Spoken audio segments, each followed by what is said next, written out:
This is just to talk you through my setup of the bullet journal.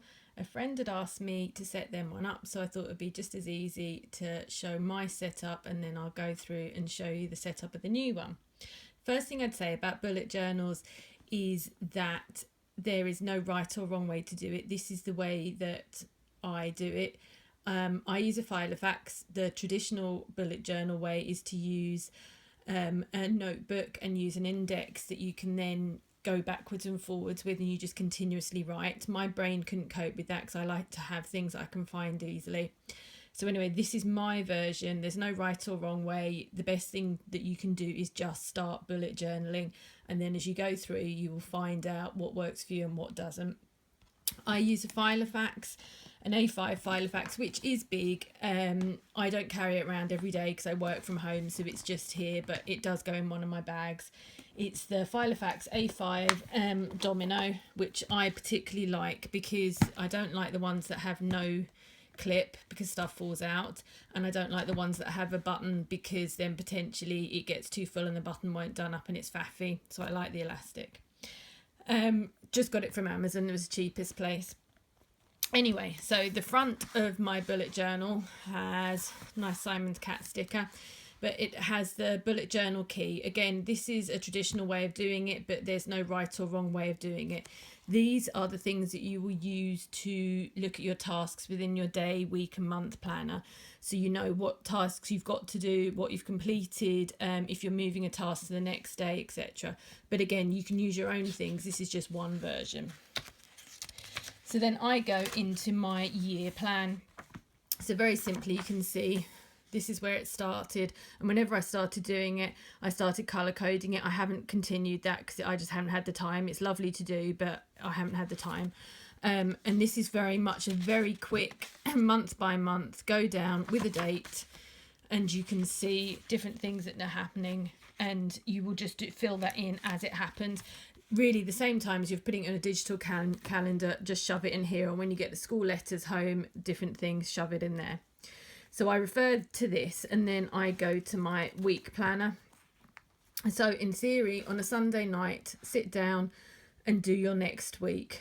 As you can see in here also, mine are pre-printed sheets that I design and print out because, again, I couldn't be bothered with the faff of drawing things week in, week out. Some people love that and see it very much as a part of bullet journaling. I can't be bothered. This is my week as I'm now doing it. The things that are relevant to me. I have half and half for work, half for home. I have my to-do lists. I also have wedding to-do lists. I have particularly important things and things to buy. Again, from me starting doing this a few months ago to now, this is what currently works for me. You will find what works for you, the division between work and home and different maybe important life things like weddings or whatever. You'll see as well I've got the clips at the top of the pages. This is so I can easily flick between the different sections. These particular ones are paper chase, but again, you don't have to use them, but anything will do. I then go on to my day plan, and every single day you can come and do this. I don't do it every day. I tend to do it when work gets very busy or life is very busy, or I just need to press the pause button and sit down for 20 minutes and fill all this in so I can get all the stuff out of my brain and onto paper, and I know it's there so I can then take it out of my brain. So in theory, on a day, I will then start first thing in the morning or last thing at night for the next day, or if I'm planning my work week, I can do days before and after.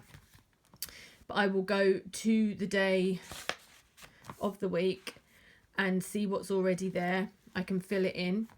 And as I go through the different things, I can colour in the squares as per the key. Or if they're cancelled, I can cross them out. Or if I haven't finished them on that day, I then do an arrow and I move them over to the next day. So at the end of today, I can either mark things off I've done, or if they're things I need to carry over to tomorrow, I can just write them and carry them over to tomorrow.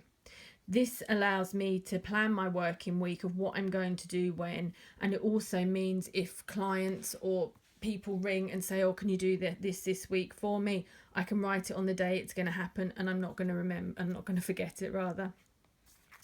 Again, I have designed these. I print out the designs and I print them on the dotted paper But again, some people prefer to use lines, some people prefer to use blank. It's just complete personal preference. And I, again, have these corresponding to the important bits of my life that I need to remember things. But again, different people will have different sections. So that is the main bullet journal, the main day-to-day diary, getting stuff out of your head system. In the next video, I will go on to talk about the other sections I have in my bullet journal.